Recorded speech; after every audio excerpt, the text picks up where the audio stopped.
लेकिन पहले ट्रंप की सीक्रेट लिस्ट जान लेते हैं। ईरान में कहां-कहां हमले होंगे इस लिस्ट से पता चल चुका है। एक लाइन में कहें तो अब दूर नहीं है वॉर। ट्रंप करेंगे खामेनेई का न्यूक्लियर शिकार। आज फिक्र की शुरुआत पश्चिम एशिया को हिला देने वाली खबर से। अगले कुछ घंटों में बहुत बड़ा धमाका हो सकता है। वॉशिंगटन से ऐसी खबर आई है जिससे दुनिया सन्न है। सबसे बड़ा सवाल यही है कि क्या ईरान का सर्वनाश कर देंगे डोनाल्ड ट्रंप। कल ट्रंप ने ईरान पर हमले से पहले कैबिनेट की मीटिंग की है। यह इस वर्ष की पहली कैबिनेट बैठक थी। दावा किया जा रहा है कि इस मीटिंग में ईरान पर हमले को लेकर कैबिनेट की मोहर लग गई है। इस बार ट्रंप के तेवरों से लग रहा है कि अगले कुछ घंटों में ईरान पर अमेरिका से बहुत बड़ी खबर आ सकती है। दूसरी तरफ यह भी रिपोर्ट है कि पेंटागन ने अमेरिका को डिटेल में रिपोर्ट सौंप दी है। आखिर ईरान पर कैसे हमला किया जा सकता है। रिपोर्ट्स में दावा किया जा रहा है कि ट्रंप ने ईरान पर हमले का टारगेट फिक्स कर लिया है। ट्रंप ईरान का न्यूक्लियर शिकार करना चाहते हैं और उनके टारगेट पर ईरान के परमाणु ठिकाने हैं। पिछले वर्ष अमेरिका ने ईरान में घुसकर फोर्दो, नतांज और इस्फहान न्यूक्लियर साइट्स पर हमले किए थे। 2025 में अमेरिका ने इन न्यूक्लियर ठिकानों पर 13,000 किलो के 14 बंकर बस्टर बॉम्ब बरसाए थे। क्या इस बार पिछले वर्ष से भी बड़ा हमला होगा? पिछले वर्ष अमेरिका ने सबसे शक्तिशाली B-2 बॉम्बर का इस्तेमाल किया। इससे परमाणु बम भी गिराया जा सकता है।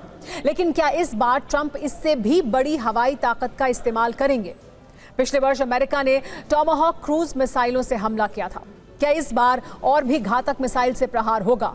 पिछले वर्ष अमेरिका ने कुछ मिसाइलें सबमरीन से भी दागी थी, लेकिन इस बार तो ट्रंप ने ईरान के पास सबसे शक्तिशाली USS अब्राहम लिंकन को ही उतार दिया है।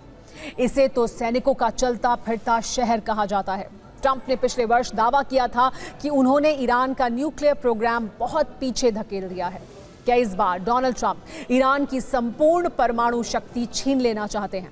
रिपोर्ट्स में यही दावा किया जा रहा है कि ईरान पर अमेरिका का पहला अटैक उसके न्यूक्लियर ठिकानों पर होगा। इसे लेकर ईरान में भी जबरदस्त हलचल है। अब सुनिए एक और चौंकाने वाली खबर। रिपोर्ट्स में दावा किया जा रहा है कि अमेरिका ने ईरान के पास ऑपरेट कर रहे दुनिया के सबसे बड़े aircraft carrier USS Abraham Lincoln का ट्रांसपॉन्डर बंद कर दिया है। ऐसा आमतौर पर नहीं होता। ये एक असामान्य घटना है। ट्रांसपॉन्डर का मतलब है इस जहाजी बेड़े का रिकग्निशन सिस्टम। समंदर में जब ट्रैफिक बहुत ज़्यादा बढ़ जाता है या फिर कोई वॉरशिप दुश्मन के रडार पर होता है तो अमेरिकी नेवी इसे बंद कर देती है। इसे एमिशन कंट्रोल कहते हैं, यानी इलेक्ट्रॉनिक साइलेंस। ये एक मिलिट्री प्रोटोकॉल है जिससे दुश्मन को वॉरशिप या एयरक्राफ्ट कैरियर का पता न चल सके। यानी ये बड़ा सबूत है कि अगले कुछ घंटों में अमेरिका ईरान पर बहुत बड़ा हमला कर सकता है। ट्रंप इस वक्त बेहद गुस्से में हैं। वो भले ही कैबिनेट मीटिंग में मुस्कुराते हुए दिखे हों, लेकिन उनके दिमाग में बहुत कुछ चल रहा है। वो भले ही अपनी पत्नी मेलेनिया की फिल्म प्रमोट कर रहे हों या उनके टिकट अपने सोशल मीडिया प्लेटफॉर्म पर बेच रहे हों, लेकिन हर वक्त उनकी टेबल पर ईरान के हमले का प्लान रहता है। वो अपनी टीम के साथ इस पर चर्चा करते रहते हैं और पिछले कई दिनों से ट्रंप की रातें कुछ इसी तरह बीत रही हैं। पेंटागन ने भी ट्रंप को पूरा प्लान दिया है कि आखिर वो ईरान पर कैसे हमला कर सकते हैं। इसमें कई तरह के सुझाव दिए गए हैं। ट्रंप को पेंटागन ने ईरान के खिलाफ कमांडो रेड के जैसे ऑप्शंस भी दिए हैं। पहला प्रस्ताव यह है कि स्पेशल फोर्सेस ईरान के अंदर जाकर न्यूक्लियर साइट्स को नष्ट करें।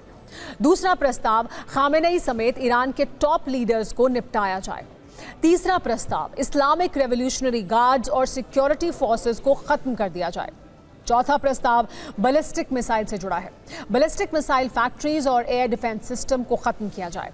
पांचवा प्रस्ताव है ईरान के प्रॉक्सी ग्रुप जैसे हूती और हिजबुल्लाह के ठिकाने नष्ट किए जाएं। छठा प्रस्ताव इजराइल के साथ मिलकर ईरान पर बड़ा प्रहार करने का है।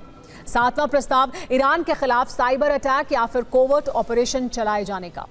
आठवां प्रस्ताव हमले से पहले UK, France, Israel, UAE, Jordan और सऊदी अरब को बताया जाए। ईरान को लेकर सऊदी अरब के रक्षा मंत्री भी वॉशिंगटन में चर्चा कर रहे हैं।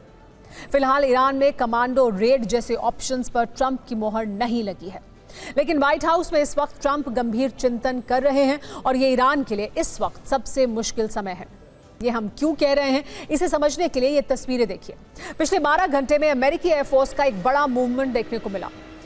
ग्रोलर के साथ रिफ्यूलिंग एयरक्राफ्ट कतर के लिए रवाना हो चुके हैं। पश्चिम एशिया के लिए फोर्ट हुड से C-17 की 9 उड़ानें भेजी गई हैं। यानी ईरान के खिलाफ सैन्य ऑपरेशन को हरी झंडी मिलने के संकेत मिलने लगे हैं। अमेरिकी एयरफोर्स की मूवमेंट पर एक्सियोस की रिपोर्ट में एक बड़ा दावा किया गया है। ये ईरान की तरफ अमेरिका का अब तक का सबसे बड़ा मिलिट्री मूवमेंट है। इसे डिटेल में आइए देखते हैं। यूएसएस अब्राहम लिंकन बहुत तेजी से ईरान के नजदीक पहुंच रहा है। B-2 न्यूक्लियर बॉम्बर ईरान की तरफ बढ़ रहे हैं। 4 KC-46A पेगासस रिफ्यूलिंग एयरक्राफ्ट पश्चिम एशिया के लिए निकल चुके हैं। कई F-35 फाइटर जेट्स भी पश्चिम एशिया की तरफ बढ़ रहे हैं। सऊदी अरब में अमेरिका का THAAD डिफेंस सिस्टम तैनात हो चुका है। एक C-17 मिलिट्री ट्रांसपोर्ट एयरक्राफ्ट भी रवाना हो चुका है। WC-135R फीनिक्स जेट भी ब्रिटेन में अमेरिकी बेस पर लैंड कर चुका है। पश्चिम एशिया के पास 8 डिस्ट्रॉयर और एक एयरक्राफ्ट कैरियर तैनात हैं। 756 वर्टिकल लॉन्च सेल्स से लैस यूएस फ्लीट भी तैनात कर दी गई है। हथियारों की इस तैनाती में THAAD एयर डिफेंस से हलचल काफी बढ़ गई है। दावा किया जा रहा है कि अगले 36 घंटों में ईरान पर हमला शुरू हो सकता है। ओपन सोर्स इंटेल की तरफ से चौंकाने वाले दावे किए गए हैं। ओपन सोर्स इंटेल के मुताबिक पश्चिम एशिया में THAAD एयर डिफेंस की डिप्लॉयमेंट बढ़ाई गई है।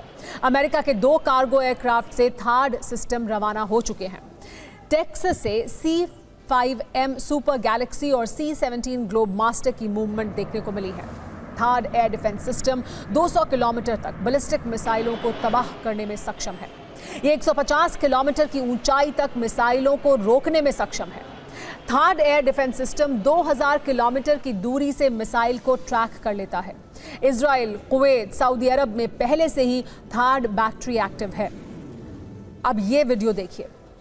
अब से कुछ घंटे पहले अमेरिका का डिस्ट्रॉयर इजराइल के पोर्ट इलात पर पहुंच गया।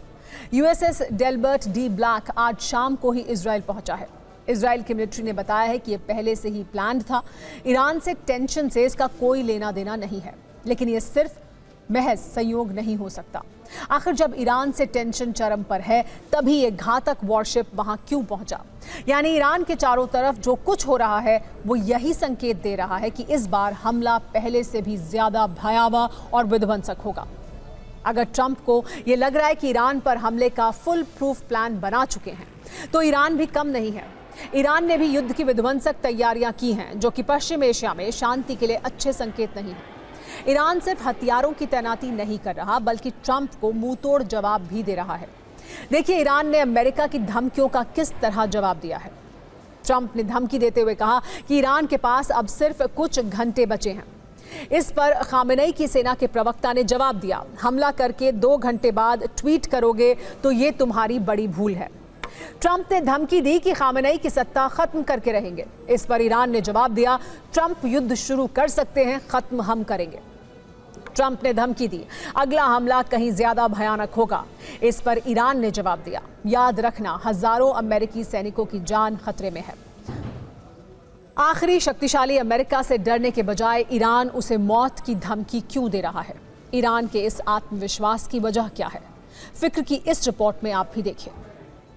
ट्रंप ने धमकी दी है कि ईरान को यूरेनियम संवर्धन रोकना होगा। ईरान का जवाब है, संवर्धन जारी रहेगा। ये परमाणु हथियार के लिए नहीं, बल्कि परमाणु ऊर्जा के लिए है। अमेरिका का कहना है ईरान मिसाइल प्रोडक्शन बंद करे, जबकि ईरान इसके उलट ज्यादा मिसाइलें अपग्रेड कर रहा है। अमेरिका ने कई बार यह भी संकेत दिए हैं कि ईरान को प्रॉक्सी वॉर से दूरी बनानी चाहिए। मतलब ये कि हूती, हिजबुल्ला और हमास को हथियार भेजना बंद करना चाहिए।